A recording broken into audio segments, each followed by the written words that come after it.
So it looks like good news is flooding South Africa once again, and I will be buying the JSE.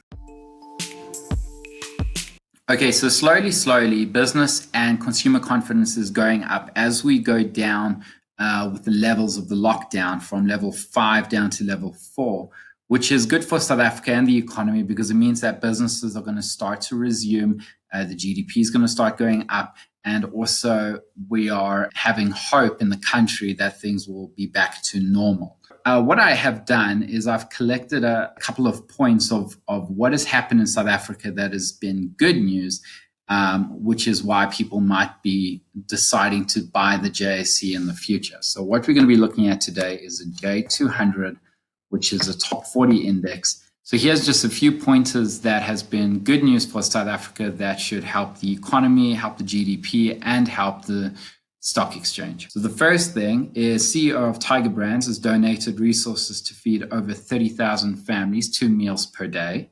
President Donald Trump has donated 410 million rand to South Africa's relief fund. Willem Roos, who is the OUTsurance owner, has donated 29 million rand for food, parcels, protective equipment, and business rescue funds to South Africa. President Ramaphosa has announced a 500 billion rand package. The Woolworths board of directors and senior executive team members will cut up to 30% of their salaries to recognize the challenges. The UIF has set aside 40 billion rand during the COVID-19 era. The South African government has set 1.2 billion rand to provide relief to smallholder farmers and contribute to the food supply. Rupert and Oppenheimer family had each committed 1 billion rand to support small businesses and their employees. Naspers has donated 1.5 billion rand to combat the spread of the coronavirus in South Africa, where 500 million rand will go towards the Solidarity Response Fund. Dis-Chem has donated 2 million rand to the Solidarity Fund. The South African Reserve Bank has cut interest rates by 1%. So this means that investors will be exiting from low-yielding funds and the risk-free rate opportunities, and they'll be moving more into stocks and higher risky assets because the return on investments will be better in those assets rather than low interest yielding funds.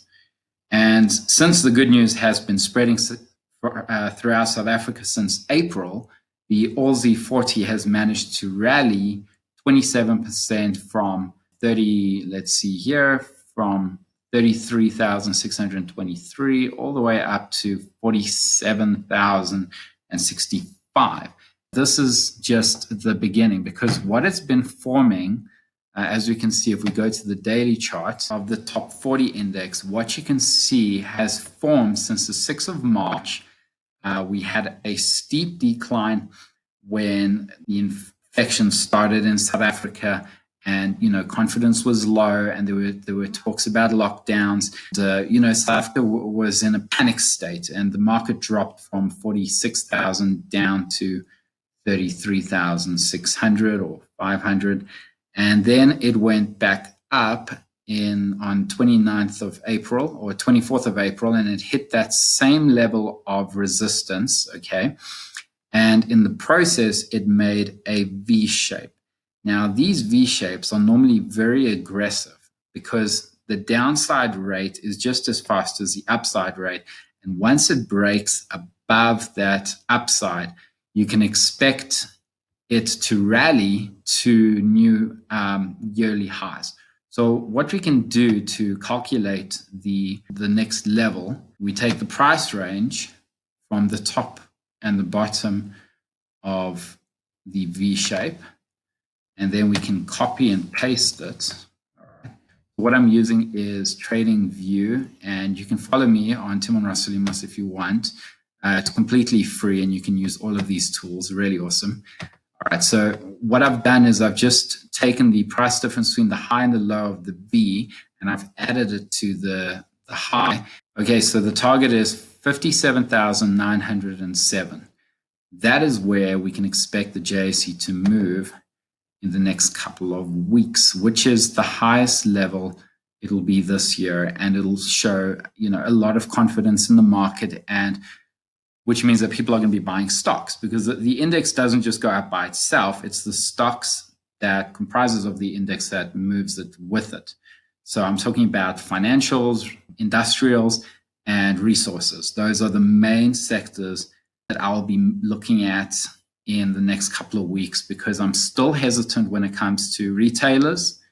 I'm still hesitant when it comes to leisure companies and sectors that involve companies that are closed down at the moment during the lockdown. So what we need to look at, for example, insurance companies. I'm talking about pharmaceuticals.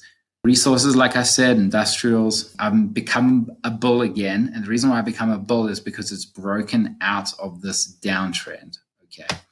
So if we take this trend line, we will see that the market has now entered into an uptrend, and we can expect upside from here, where I'll be sending out trade ideas.